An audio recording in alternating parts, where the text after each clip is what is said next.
Welcome back my dear students 91 video के साथ में। तो हमने पिछले वीडियो में रक्त के प्रकारों के बारे में बताया था। अभी इनको थोड़ा वर्णन कर लेते हैं। तो हमने ये बताया था कि कॉर्ल लैंडस्टीनर से 1901 में या 1901 में एंटीजन के आधार पर रक्त समूहों को 4 वर्गों में बांटा, ए, बी, ए बी और ओ में। अब आप एक एक का वर्णन कर लेते हैं। देखिए पहला आता है, ध्यान देना, रक्त समूह ए। इसमें आ जाएगा आपके रक्त समूह ए, रक्त समूह ए। ध्यान देना, नाम से पता चलता है कि इसमें एंटीजन ए और एंटीबॉडी बी पाई जाती है, अर्थात विपरीत अवस्था में पाई जाती है। तो देखो इसमें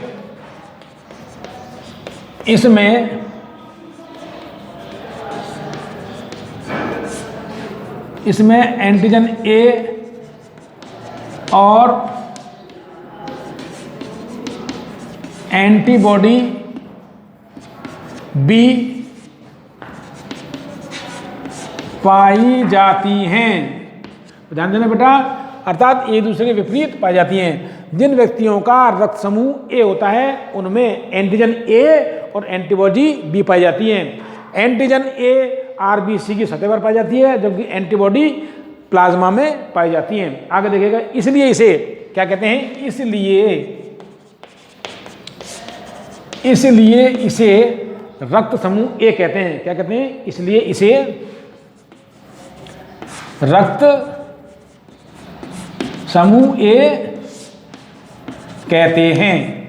क्या कहते हैं? रक्त समूह ए कहते हैं। अब प्रश्न आता है कि एंटीजन ए के कारण यह रुधिर समूह ए और ओ से रक्त ले सकता है। अब प्रश्न आता है कि रक्त समूह ए वाला व्यक्ति किस व्यक्तियों से या किस रुधिर समूह वाले व्यक्तियों से रक्त ले सकता है।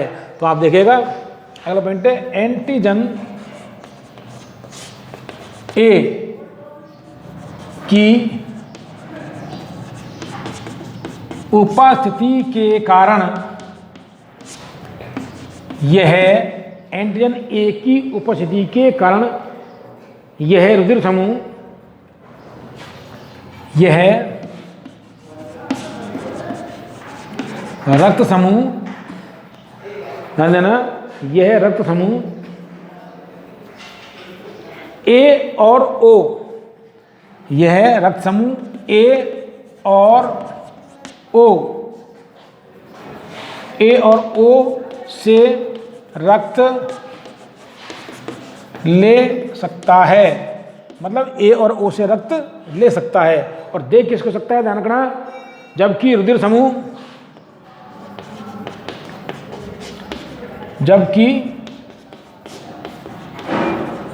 या रक्त समूह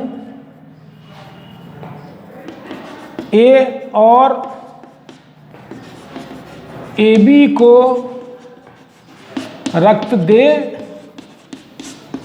सकता है। ए और ए बी को रक्त दे सकता है। रुधिर समूह ए और ए बी वालों को रक्त दे सकता है। अब ध्यान देना आप, तो ये रक्त समूह ए के बारे में वर्णन हो गया कि रक्त समूह ए अर्थात इसमें एंटीजन ए और एंटीबॉडी बी पाई जाती है। एंटीजन के विपरीत एंटीबॉडी पाई जाती है। एंटीजन ए की उपस्थिति के कारण यह रक्त समूह ए और ओ से रक्त ले सकता है। किससे लेगा? ए से और ओ से। और देख के इसको ए को और ए बी को रक्त दे सकता है। अब आता है रक्त समूह बी। दूसरा जो प्रकार का है वो आता है आपके बी, रक्त समूह बी।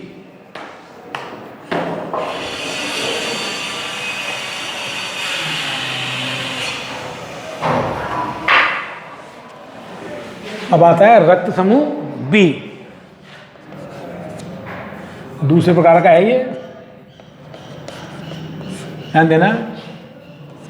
इसमें क्या पाया जाएगा, ध्यान दीजिएगा, इसमें एंटीजन बी और एंटीबॉडी ए पाए जाते हैं, इसलिए इसे रुधिर समूह बी कहते हैं।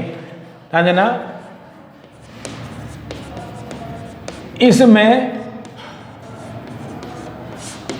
एंटीजन बी और एंटीबॉडी ए पाए जाते हैं, इसलिए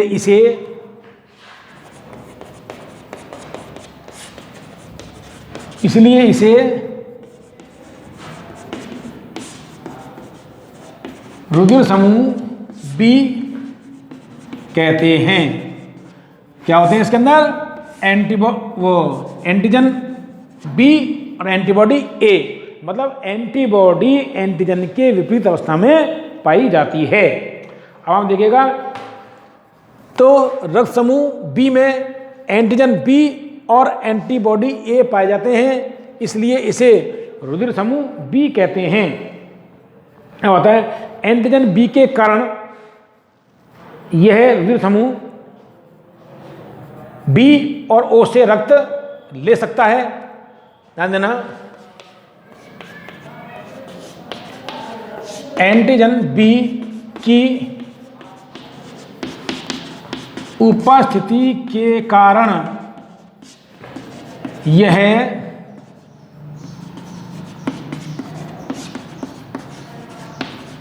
रुधिर समूह बी और ओ से रक्त ले सकता है।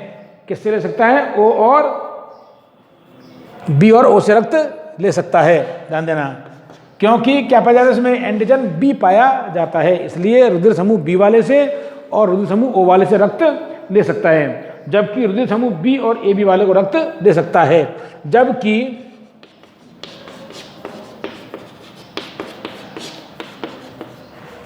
रुधिर समूह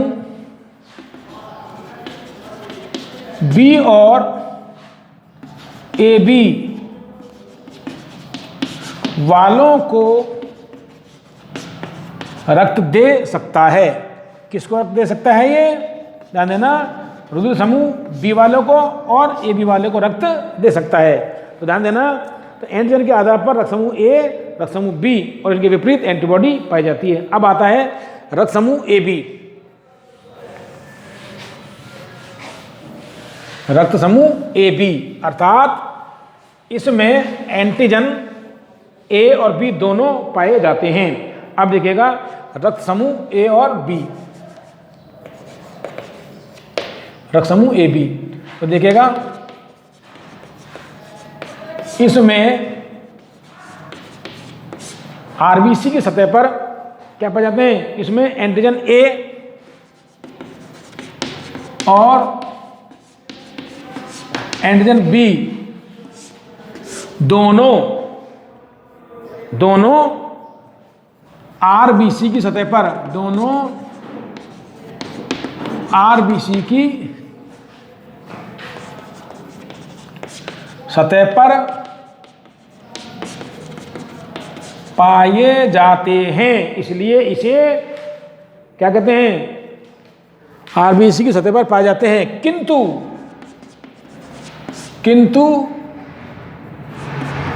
एंटीबॉडी अनुपस्थित होते हैं। एंटीबॉडी अनुपस्थित होते हैं अर्थात एंटीबॉडी नहीं पाए जाते हैं। मतलब इसमें दोनों एंटीजन पाए जाते हैं, किंतु प्लाज्मा में किसी भी प्रकार की एंटीबॉडी नहीं पाई जाती है, ना तो ए पाई जाएगी ना बी पाई जाएगी, इसलिए इसे अनुपस्थित होते हैं। इसलिए इसे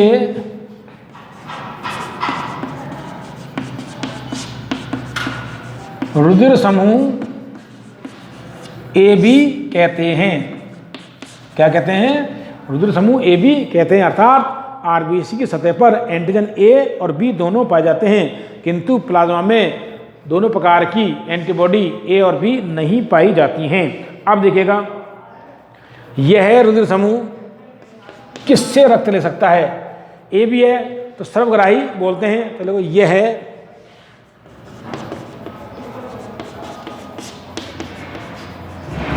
रुधिर समूह ए बी और ओ से रक्त ले सकता है, मतलब सभी से यह रक्त ले सकता है, इसलिए इसे क्या बोलते हैं, इसलिए इसे सर्वग्राही रक्त समूह कहते हैं। इसलिए इसे सर्वग्राही रक्त समूह कहते हैं। क्या कहते हैं बेटा, अर्थात ध्यान देना, रुधिर समूह ए बी और ओ से रक्त ले सकता है। कौन सा, रुधिर समूह ए बी, इसलिए इसे सर्वग्राही रक्त समूह कह सकते हैं। इसे सर्वग्राही रक्त समूह क्यों कहते हैं, क्योंकि इसमें एंटीबॉडी अनुपस्थित होती है, इसलिए यह सभी रक्त समूह से रक्त ले सकता है। अब ये देख सकता है, किंतु यह, आगे देखिएगा, किंतु यह रुधिर समूह ए बी वालों को ही रक्त दे सकता है, किंतु यह रुधिर समूह ए बी वालों को ही रक्त दे सकता है। ध्यान देना, रुधिर समूह ए बी वालों को ही रक्त दे सकता है। तो ये आपका तीसरे प्रकार का रक्त समूह हो गया। अब आता है रुधिर समूह ओ। रुधिर समूह ओ,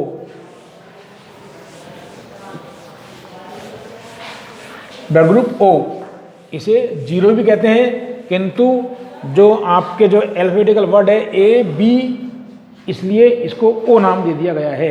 अब आता है रुधिर समूह ओ, मतलब चौथे प्रकार का जो रुधिर समूह होता है वो होता है ओ, रुधिर समूह ओ। तो देखिएगा, इसमें एंटीजन अनुपस्थित होते हैं, किंतु एंटीबॉडी ए और बी दोनों पाई जाती हैं।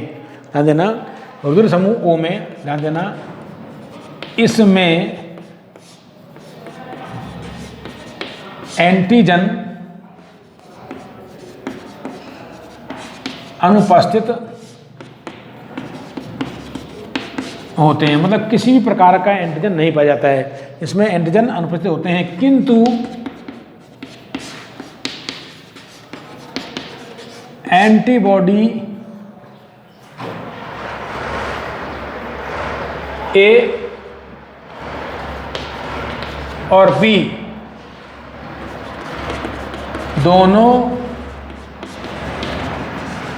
पाए जाते हैं, दोनों पाई जाती हैं।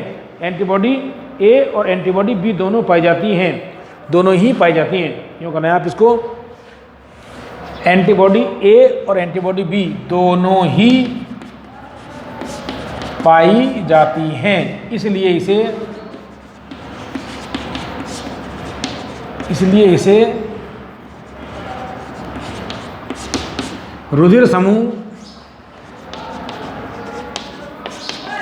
ओ या जीरो कहते हैं। रुधिर समूह ओ कहते हैं। ध्यान देना, ये किस से रक्त ले सकता है, रुधिर समूह ओ केवल ओ रुधिर समूह वाले व्यक्ति से ही रक्त ले सकता है। ध्यान देना,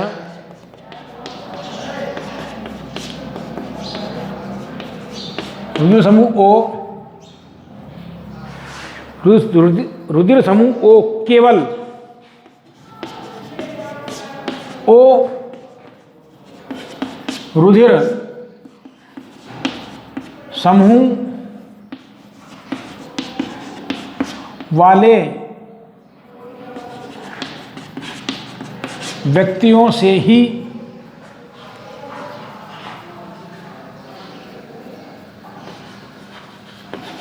रुधिर ले सकता है। ध्यान देना ये बात, रुधिर समूह ओ केवल ओ रुधिर वाले व्यक्तियों से ही रक्त ले सकता है, रुधिर ले सकता है, किंतु ध्यान देना,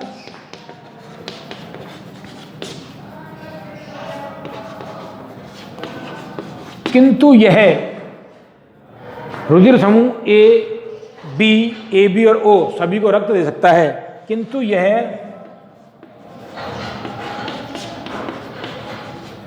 रुधिर समूह ए, बी, ए बी और ओ सभी को रक्त दे सकता है, सभी को रक्त दे सकता है, इसलिए इसे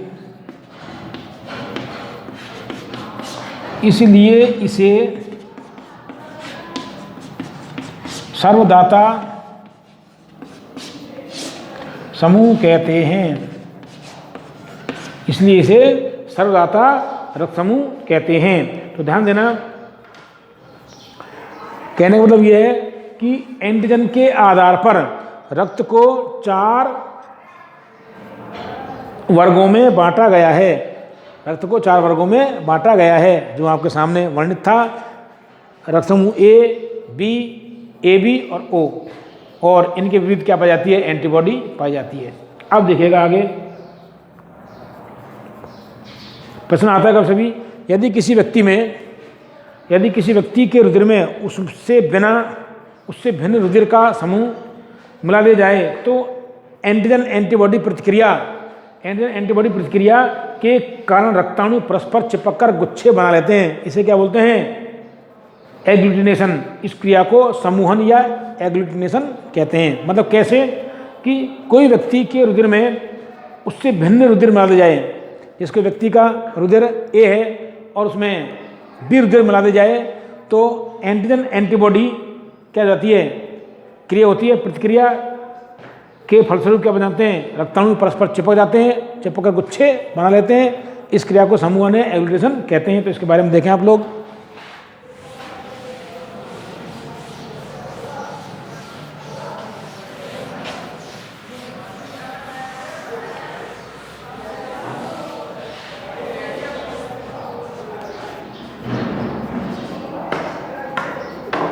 इसमें नोट के रूप में लिखें इसको।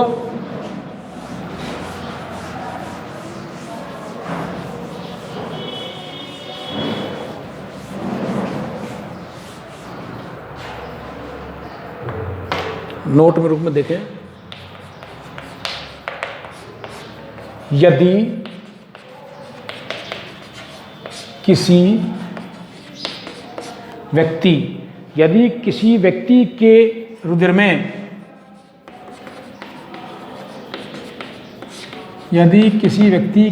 में उससे भिन्न रुधिर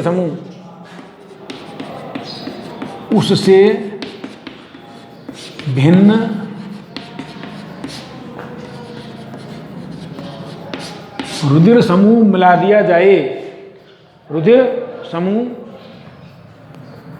यदि किसी व्यक्ति के रुधिर में उससे भिन्न रुधिर समूह का रुधिर मिला दिया जाए, रुधिर समूह का रुधिर मिला दिया जाए तो क्या होता है? ध्यान देना, एंटीजन एंटीबॉडी प्रक्रिया। तो एंटीजन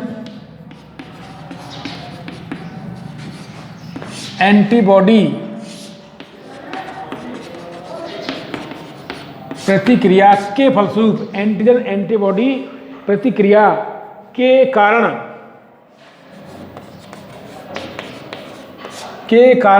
क्या हो जाता है? उसके रक्ताणु के कारण उसके रक्ताणु मतलब आरबीसी, रक्ताणु या आरबीसी क्या हो जाती है? परस्पर चिपककर, आरबीसी परस्पर चिपककर गुच्छे क्या बनाते हैं? परस्पर चिपककर गुच्छे बना लेते हैं। गुच्छे या समूह, गुच्छे बना लेते हैं। इस क्रिया को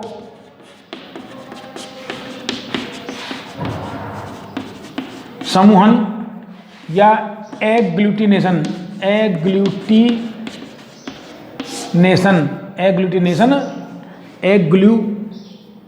एग्लूटिनेशन कहते हैं। क्या कहते हैं? एग्लूटिनेशन कहते हैं। एग्लूटिनेशन कहते हैं। कहने का मतलब ये है जैसे किसी व्यक्ति का रुधिर है और उससे भिन्न दूसरे व्यक्ति का रुधिर मिला दिया जाए तो एंटीजन एंटीबॉडी प्रतिक्रिया के फलस्वरूप जिसकी आरबीसी होती है उस व्यक्ति की क्या बनाती है? आपस में चिपक जाती हैं और चिपक करके समूह या गुच्छे बना देती हैं। इस क्रिया को एग्लूटिनेशन कहते हैं। अतः यदि किसी व्यक्ति को रुधिर समूह मिलान किए बिना ही रुधिर दे दिया जाए तो संवहन क्रिया के कारण उसकी मृत्यु हो जाती है। अतः किसी व्यक्ति को रुधिर मिलान किए बिना, मतलब किसी व्यक्ति को रुधिर मिलान किए बिना रुधिर मिलान किए बिना रुधिर दे दिए जाए, रुधिर मिलान किए बिना ही रुधिर दे दिया जाए तो संवहन के फलस्वरूप, तो संवहन क्रिया के कारण, तो समूहन क्रिया एग्लूटिनेशन के कारण उस व्यक्ति की मृत्यु, मतलब डेथ, उस व्यक्ति की मृत्यु हो जाती है। ऐसा क्यों होता है? उस व्यक्ति की मृत्यु हो जाती है। तो ध्यान देना, इसलिए रक्त समूह एक RH तंत्र की खोज हुई थी, तो उसमें आपको बताएंगे। यहाँ पे आगे देखो, ये ओ रुधिर वाले, आगे देखेंगे इसमें जो बताया मैंने आपको नोट्स में अंदर, पहला नोट ये था कि यदि किसी व्यक्ति के रुधिर में उससे भिन्न रुधिर वाला, उससे भिन्न रुधिर समूह का रुधिर समूह मिला दिया जाए तो एंटीजन एंटीबॉडी प्रतिक्रिया के कारण उसके रक्ताणु या आरबीसी परस्पर चिपककर गुच्छे बना लेते हैं। समझना? तो इस क्रिया को क्या बोल देंगे? समूहन। समूहन कहते हैं। तो समूहन के कारण व्यक्ति की मृत्यु हो जाती है। तो देखो, अतः किसी व्यक्ति को रुधिर मिलान किए बिना ही, अतः किसी व्यक्ति को रुधिर मिलान किए बिना ही रुधिर मिला दिया जाए या रुधिर दे दिया जाए तो उसकी मृत्यु हो जाती है। किस कारण? समूहन क्रिया के द्वारा, अर्थात एंटीजन एंटीबॉडी प्रतिक्रिया के कारण आरबीसी समूह बनाती, गुच्छे बनाती हैं और उस व्यक्ति की मृत्यु हो जाती है।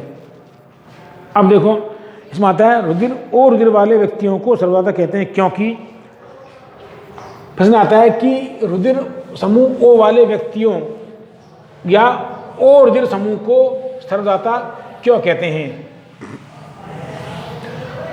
क्योंकि इसमें एक भी एंटीजन नहीं पाया जाता है, जबकि एंटीबॉडी दोनों पाई जाती हैं।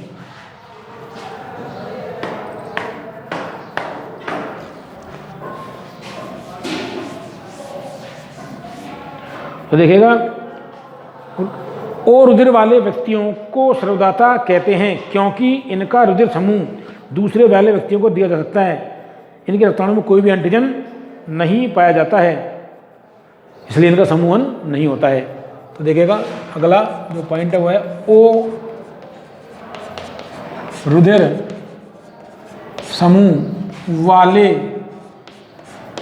ओ रुधिर समूह वाले व्यक्तियों को सर्वदाता कहते हैं। वाले व्यक्तियों को सर्वदाता कहते हैं क्योंकि, सर्वदाता क्यों कहते हैं? क्योंकि इनका रुधिर दूसरे समूह वाले व्यक्तियों को दिया जा सकता है। क्योंकि इनका रुधिर, क्योंकि इनका रुधिर दूसरे समूह वाले, दूसरे समूह वाले व्यक्तियों को दिया जा सकता है। दूसरे समूह वाले व्यक्तियों को दिया जा सकता है, या फिर ओ रुधिर समूह वाले व्यक्तियों को सर्वदाता कहते हैं क्योंकि इनके रुधिर में एंटीजन नहीं होने के कारण समूहन क्रिया नहीं होती है, अतः इनका रुधिर दूसरे समूह वाले व्यक्तियों को दिया जा सकता है। यहाँ ये भी कर सकते हैं इसको, क्योंकि इनके रुधिर में, कि इनके रक्ताणुओं में, क्योंकि इनके रक्ताणुओं में, मतलब ओ रुधिर समूह वाले व्यक्तियों का, ओ रुधिर समूह वाले व्यक्तियों को सर्वदाता कहते हैं क्योंकि इनके रक्ताणुओं में कोई भी एंटीजन नहीं पाया जाता है, कोई भी एंटीजन नहीं पाया जाता है, इसलिए समूहन क्रिया नहीं पाया जाता है। इस कारण समूहन क्रिया नहीं होती है, अतः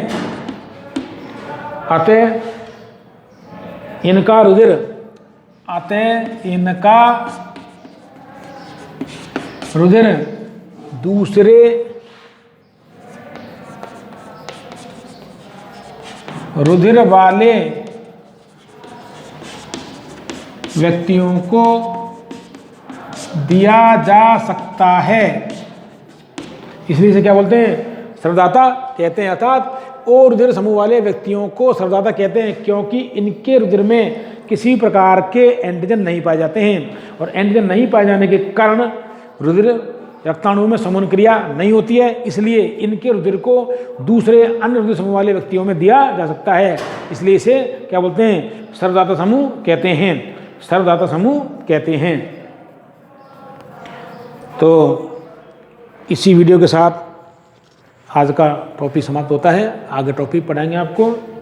ठीक।